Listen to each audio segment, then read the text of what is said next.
Subscribe to the Raiders Report. Join our awesome family here. We're 483 subs away from 211,000. I want to get there by the time I go visit my family for the holidays, which is going to be on Thursday. So if you bleed silver and black, hit that subscribe button and join the fam.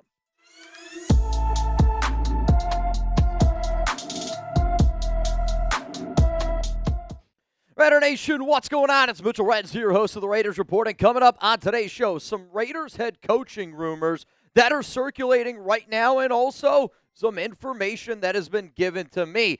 I am going to be breaking down a lot of what there is to know because right now there are two head coaches that I would say seem to be the early favorite to replace Pete Carroll in the year of 2026. Let's face the facts here. All signs are pointing to Mark Davis, Tom Brady, John Spytek, this front office, moving on from the 74-year-old head coach in Pete Carroll. And anytime I get information, I want to be able to relay that information to all of y'all. I want to be clear, I'm not an insider, not a reporter, but when I get info, that's what I try to tell y'all, what the information I am given. So there are two head coach candidates as it stands right now. And don't worry, we're going to get a picture. And we're going to get a picture down here below. If you follow this show and if you've already hit that sub button, you probably know who one of these candidates are. However, candidate number two is somebody that I really haven't talked about on this YouTube channel. The first person coming up here, though, is defensive coordinator for the Los Angeles Chargers, Jesse Minter. And I have been hearing his name pop up for weeks around the Las Vegas Raiders. Hell, I might even be able to say months at this point. If you were to look at me right now and say, Mitch, who do you think is the number one choice for the Las Vegas Raiders? I think the number one guy that they want is Jesse Minter. Jesse Minter this year could be last year's Mike Vrabel or Ben Johnson for Tom Brady. Those were the top two guys that the Raiders wanted. Now, obviously, we didn't get either of those people, but if you have the number one overall pick, you're going to be able to get somebody like Minter. And I also know that the biggest factor for whether or not Minter is hired to be the Raiders head coach is if he takes the job at Michigan. Because before all the Sharon Moore news ended up coming out, we released a video. If you don't believe me, go check it out 2 weeks ago. It's got Jesse Minter on the thumbnail. And I said in that video, we had a source tell us here at Chat Sports that would be somebody that could take over when Moore ends up getting fired. And obviously ended up getting fired. So to me, if you're Minter, you're probably picking between Michigan, or you're picking between the Las Vegas Raiders. But I want to go through here, and I want to tell all of y'all why I think that the Raiders could look at Minter and why he is somebody that is circulating right now in the Raiders head coaching rumor circles. He's got Michigan ties, and I just said all of his Michigan ties, and that's where I honestly think Minter could end up going because you can make an argument. That's a better job than the Raiders' job. But Minter was the Michigan defensive coordinator from 2022 to 2023. The Wolverines ended up winning the national championship in 2023. And then also, if you don't know this, you definitely aren't subscribed to the show. Tom Brady and John Spytek, they both went to Michigan.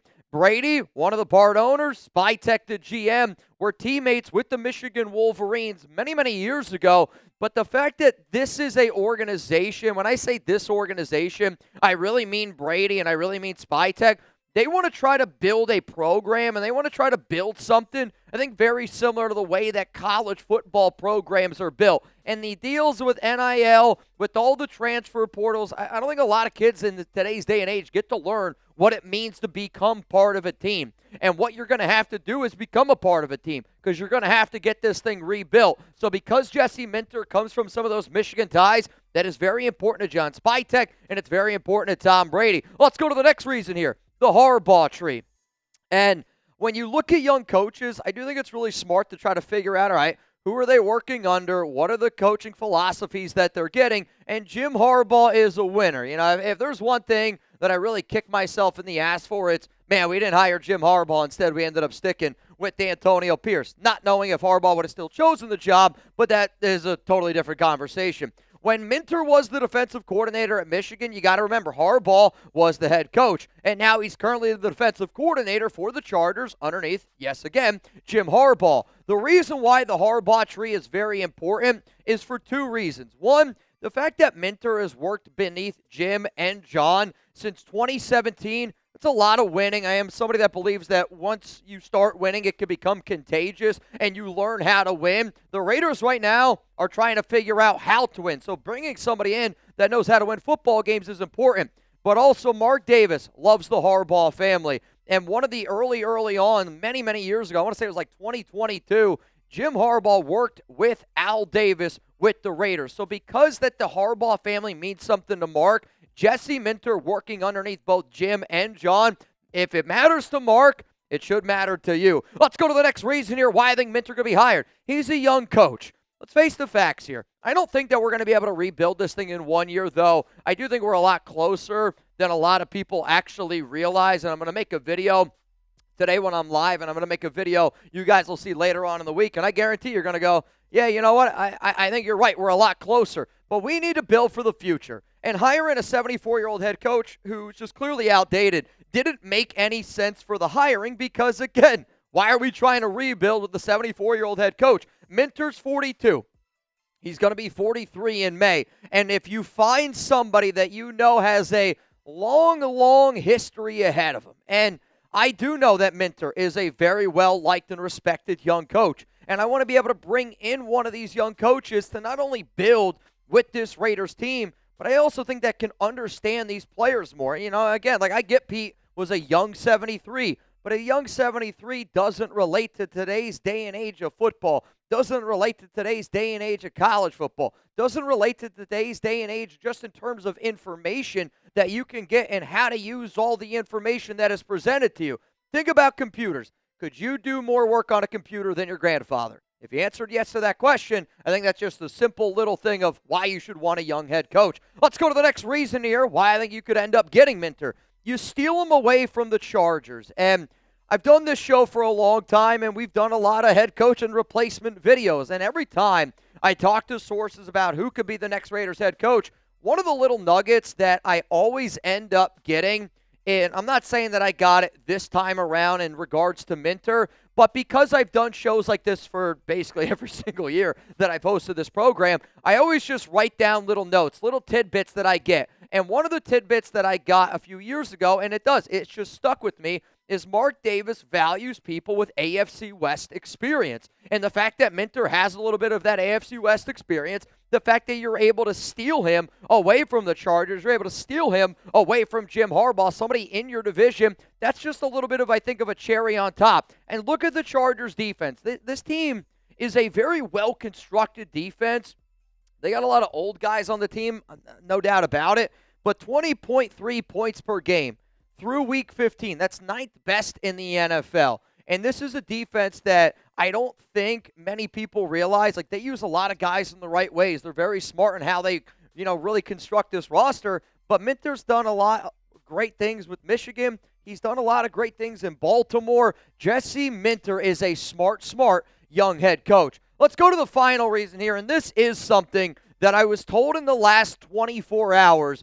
It's that Jesse Minter is a fan of Mendoza. Now, before we freak the F out on this one, we got to look at two things here. Like, I'm sure that a lot of coaches in the NFL are a fan of Mendoza. I'm sure that a lot of football fans around the world are a fan of Mendoza. So the fact that I had a source tell me that he's a fan of Mendoza, and I do think that the Raiders want to be able to draft a quarterback if they have the number one pick, and if you have the number one pick, I do believe that that's going to be a tough thing to pass on. However, though, he does have ties to Indiana. He graduated from Yorktown High School, which is located in Indiana. He was an Indiana State linebacker coach and the defensive coordinator for 4 years. So to me, he's got the high school background. And one of the things my source told me was like, right now, Mendoza is such a celebrity in Indiana. He's such a superstar that people are stopping what they're doing and they're just watching him. And, it kind of reminds me, because, again, this is the example that he gave me.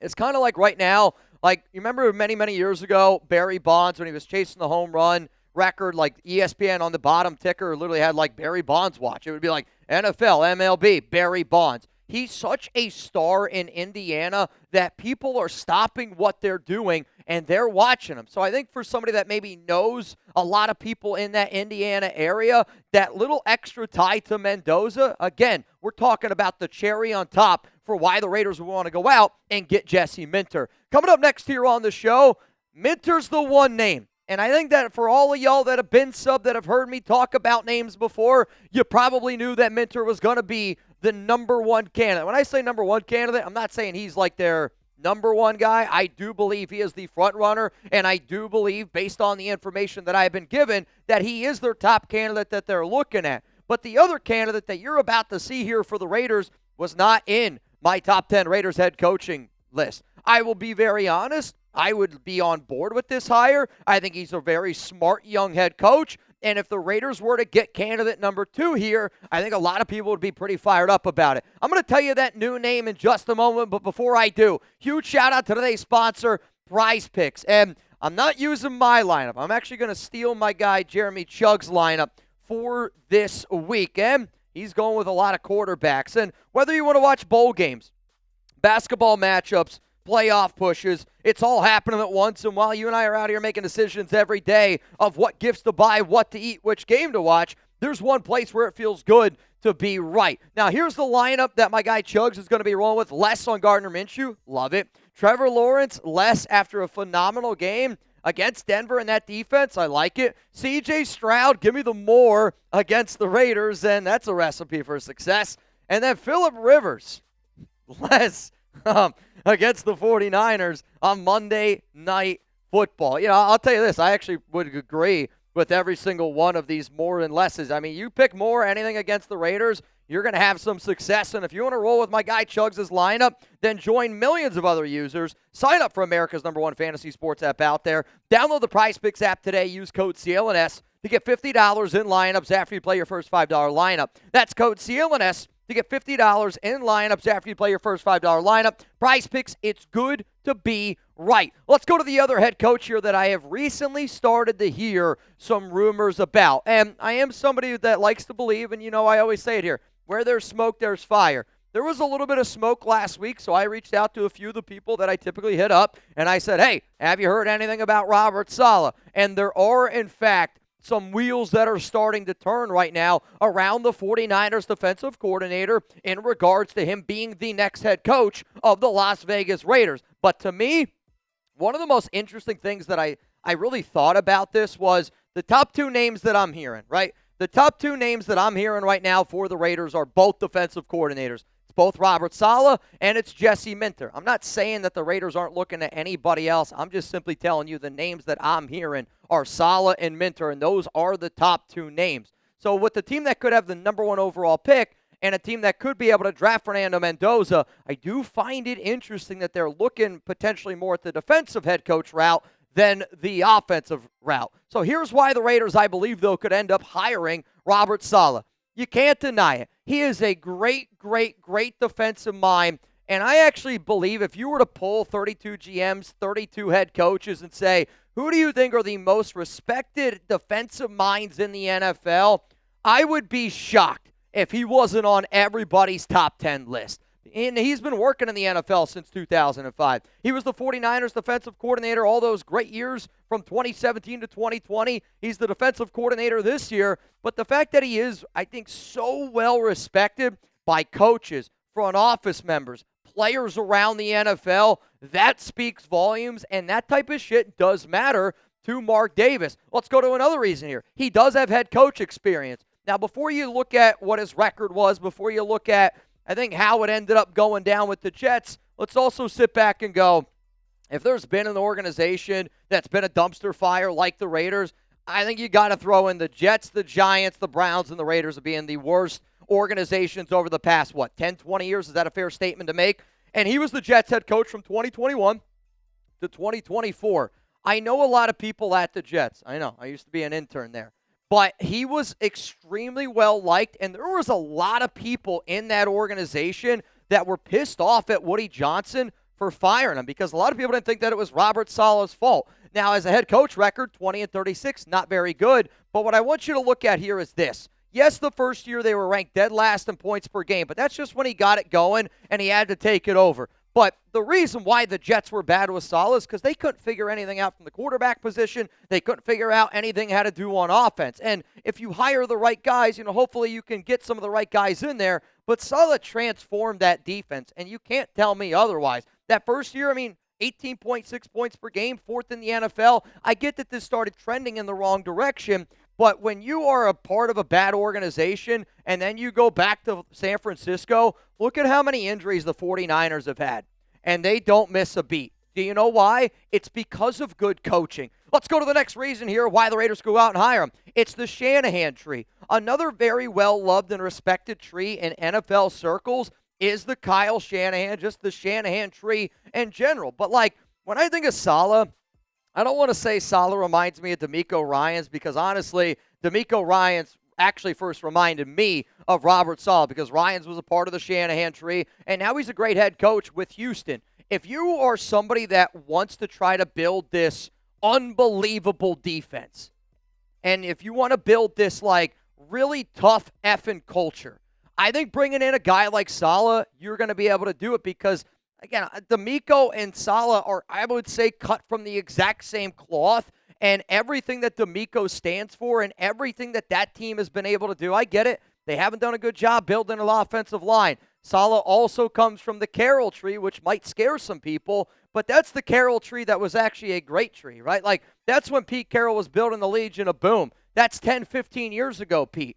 So if you're working underneath that Pete Carroll, that's a lot of really good information that you're able to retain. So I've seen Saleh bounce around, but I know this. When he's surrounded by the right people, he can be an outstanding guy. And I know that that statement is going to scare a lot of people because people don't know what we have with the Raiders, but I do believe in Tom Brady. I do believe in this front office, and I do really think that with the talent that Robert Saleh can be able to work with, he could get this Raiders team moving in the right direction. I also think that this would be a phenomenal hire for Max Crosby, and it would be a phenomenal hire for us to be able to start winning in the trenches. Before we get into more reasons here of why the Raiders could bring in Saleh, special shout-out to our Noti gang from the video that I released earlier on today. Shout out to my guy Suave, Raider Jake, Boo-Hoo, Thomas, and then Ricky.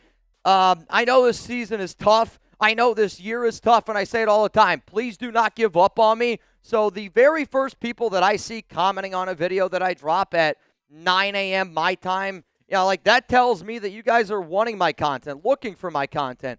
And there's tough days. I got tough days. You guys got tough days. But when I see people still trying to be a part of that Noti gang, it makes me feel special, and it makes me want to keep on going and be the best version of I can be here on the Raiders Report. Let's keep it moving. He is a young head coach, I would say. Like, he's probably somewhere in the middle. Like, he's not nearly as young as some of these other guys that we're talking about, but 46 years old, I would say, is still a plenty young of a coach. Going to be 47 in January, where if you're the Raiders and you want to build with Saleh, I mean, you're at least going to have, I'll say this, if you were willing to hire a 74-year-old head coach, that means no matter what, you at least got 20 good years of Robert Saleh. And they want somebody that they can build a culture with, somebody that they can build the future with. And if you go out and get Saleh, I think the other thing that he's going to say is, you're not just going to one and done fire me. And that's going to be a really important role for whoever ends up getting this next job.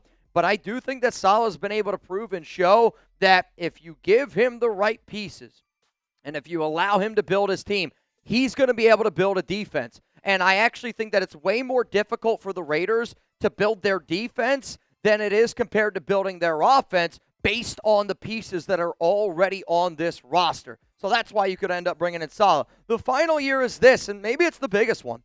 The Raiders were interested in him last season. And, when you see a team showing interest in somebody, and this isn't the first year that they've shown interest in Robert Saleh. They have shown interest in him many, many years. Again, we're talking about the Raiders firing another head coach. Since I've done this show, I mean, they have hired and fired guys. I mean, I could almost write a book on how to do YouTube videos on when teams move on from their head coach, offensive coordinator, defensive coordinator. Nobody's covered it more than me. Brady wanted Mike Vrabel and Ben Johnson. So to me, if the Raiders were interested in Robert Saleh, and again, Saleh did not want this job. I want to be very clear on that. Saleh did not want the job last season, and he would have just rather stayed defensive coordinator of the 49ers because I think he was like, all right, that's not a situation that I want to get into because they don't have a quarterback, and that's really what burned him in New York. But this time it's different. If you have the opportunity to go get that number 1 overall pick, go get your quarterback, and then build your defense, I think that that's a recipe that Saleh was like, you know what?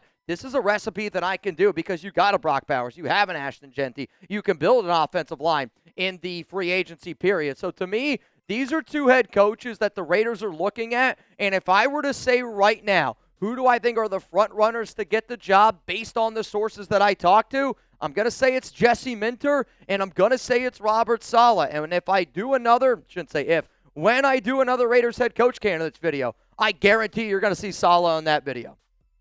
Flippin' it, man. So please pick a head coach for me. Jesse Minter or Robert Saleh. If you had to pick between those two candidates, who would you go with? Give me a JM for Minter. Give me an RS for Saleh. My answer coming up here after this YouTube ad break.